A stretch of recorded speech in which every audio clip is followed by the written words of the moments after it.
Shalom, bonjour à toi la reine, ici c'est Ganké pour te présenter encore ce merveilleux livre, La parole de Dieu, ma monnaie immuable. Nous sommes au chapitre 3 aujourd'hui. Je vais parler du chapitre de la prospérité. C'est ce chapitre qui m'a poussé à écrire ce livre. Alors, l'objectif de ce livre, c'est de t'amener à déclarer la parole de Dieu pour chaque situation que tu traverses. Parce que la parole de Dieu, elle ne change pas ou qu'elle soit utilisée. Quand est-ce qu'elle est utilisée. Dieu, il n'a pas égard aux personnes, dépendamment de qui l'a utilisé. Tu n'as pas besoin d'être pasteur pour l'utiliser, pour avoir le résultat. Il faut juste déclarer et croire en Dieu et tu verras le résultat. Nous allons parler de la prospérité. C'est ce chapitre qui m'a amené à écrire ce livre. Comme j'avais dit tantôt, je traversais des situations difficiles où je donnais ma dîme, je faisais tout ce que j'ai à faire, je sommais, je faisais des choses, mais mon compte partait dans le mois, il n'y avait pas suffisamment d'argent. Donc, j'ai décidé de chercher des versets qui parlent du finance. Donc, j'ai pris ces versets-là, j'ai commencé par déclarer. Donc, ça a été un processus graduel, toujours un processus, mais je pars d'un état à un autre. Donc, au début, qu'est-ce qui est arrivé? Mon compte ne partait plus dans le moins. Tout ce que je gagnais me suffisait pour payer tout. Et ce que j'ai vu de surnaturel, des fois, même s'il y a des...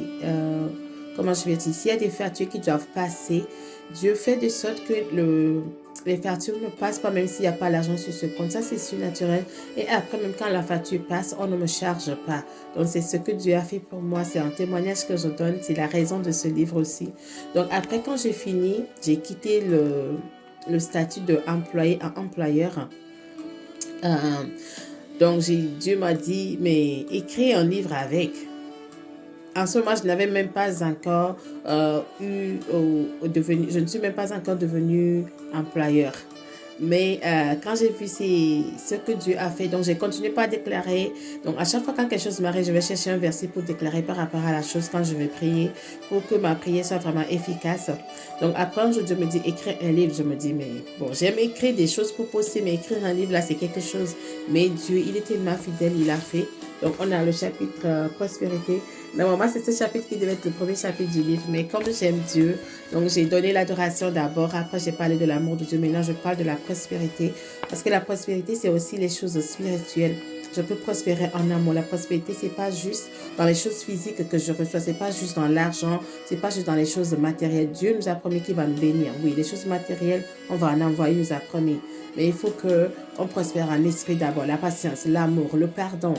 Tout ça, c'est des fruits de l'esprit. Donc, je vais lire la première partie. Et puis, je vais faire une déclaration comme je le fais toujours dans les autres vidéos. La plupart du temps, lorsqu'on nous parlons de la prospérité, nous ne pensons qu'aux choses physiques. Mais la prospérité est aussi spirituelle. Tous les fruits de l'esprit sont des bénédictions spirituelles. Et en tant que croyants, tout ce que nous avons dans le domaine physique, nous les avons d'abord en esprit avant la manifestation dans le monde physique. Donc, tout ce que tu veux, tu dois l'avoir en esprit d'abord avant que ça ne se manifeste dans le physique. Donc, je vais faire une déclaration. Galates 5, 22, 23a, la partie A.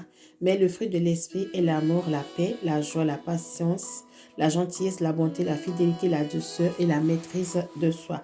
Déclaration. Je déclare que je prospère dans l'amour pour Dieu, pour moi-même et les autres. Je suis fécond dans la joie et dans la paix. Je prospère dans la patience, la gentillesse. J'ai une bonté surnaturelle avec tout le monde qui croise mon chemin. J'ai une fidélité sans limite dans mes relations et dans ma relation avec Dieu et avec les autres. Je déclare que je suis douce et que je possède une maîtrise de soi surnaturelle par le pouvoir du Saint-Esprit. Je déclare que je suis lent à la colère et que j'ai la patience pour aider les autres. Louange à Dieu, alléluia. Donc, si vous avez des problèmes de comportement ou si vous n'avez pas la patience, si vous n'arrivez pas à vous aimer ou à aimer les autres, donc cette déclaration de la prospérité va vous aider. C'est bien sûr qu'il y a des choses qui parlent de l'argent aussi, mais avant tout, c'est des prospérités spirituelles auxquelles on doit aspirer et les prospérités physiques vont suivre. Que Dieu te bénisse, que Dieu vous bénisse. Et si vous voulez vous procurer de ce livre, allez sur www.esseganke.net. Je vais mettre en commentaire et procurez-vous de ce livre. Il y a d'autres choses aussi sur le site, des journaux, des planificateurs et il y a d'autres livres qui s'en viennent aussi. Alors, que Dieu vous bénisse. Je vous retrouve dans la lecture du chapitre suivant. Au revoir.